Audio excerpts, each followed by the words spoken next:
What kind of year have you had? Boy, it's been something. It's been something. And after seeing this, I'm even more amazed. It's just this film is. I'm really just proud to be a part of it. Really, just proud to be a part of it. Have you found that, do you ever sit back at night and just kind of say, what has happened to me like the last 2 years of my life? Yeah, and I did this whole year when I was making these movies. I did them back to back to back, The Rainmaker and then Good Will Hunting and then Saving Private Ryan, and I just couldn't. I was so excited to be working. And now to see the impact that they're having is really, I'm knocking on wood. Is it also a little weird? Is your life a little strange right now? Well, yeah, it's certainly an adjustment. It's weirder than it was, It's tougher to go into McDonald's these days, but. I mean, because every little girl in the world wants to. It's not Leo mania quite, but there's a great deal of Matt mania going on as well. And your private life is being, it's on the pages of certain papers, and there's almost a lot known about you, that probably makes you uncomfortable. Yeah, a little bit. Yeah, that's strange, but but I certainly don't want to ever come across as a complainer. I know what it's like not to work. I know what it's like, to want to work and not to work, and if this is the price to pay, then I'll pay it happily. I think what's so cool is that your work has been so great. I mean, you've done thanks. great work that you've written yourself, and then you get a Spielberg movie and a Grisham book that you're a star in. That's heavy stuff. Yeah, no, I feel, believe me, I mean, and movies, I think especially like this one, which I'm going to show to my grandkids, they come along once in a lifetime, and here I've had a year, with Goodwill and this that I just feel lucky.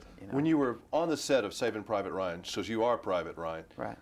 Could you tell that something special? This is a special movie. This is not like just let's crank out another film and make a buck movie. Yeah. I mean, the first key is Tom Hanks because everything he does, he makes sure he's doing the right thing.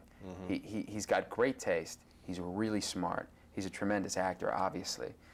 And he puts everything into it. So the minute Tom Hanks commits to something, there's something special going on, The minute Steven Spielberg does something, there's something special going on, And so it was like, we all knew, us young guys who were all kind of filling out this cast, we were saying to each other the whole time, can you believe we're in this movie?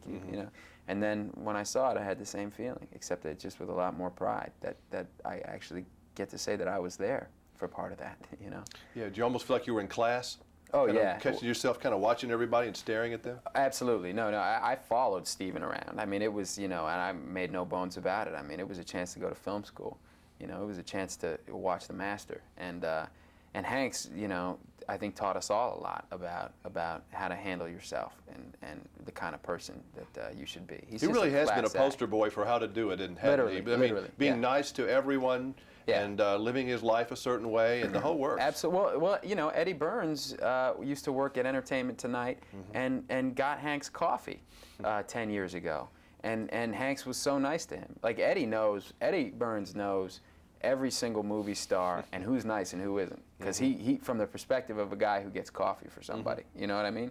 And so he'll give you a rundown of who's who, but Hanks is legendary for his class and his grace. And when you see the guy, the number one guy in the world, and that's how he handles himself, there's no excuse for you not to handle yourself that way too, or try to. Well, and you have a good reputation right now, so I guess just that big deal with Matt has to keep his head screwed on. Right? You bet. You gotta. If it starts getting big, I got to go home and get smacked around a little bit. Yeah, who wants to smack you? Ben's gonna smack you. Who's gonna smack you? Boy, they'll get in line for that one. There's a lot of mom, Matt dad, potential smackers out there. Yeah, all right. yeah. Well, good. Tell them to smack you if you get out of line. You're doing great. Thank you. Thanks a lot. All right. All right. Yeah, we were just with Ben.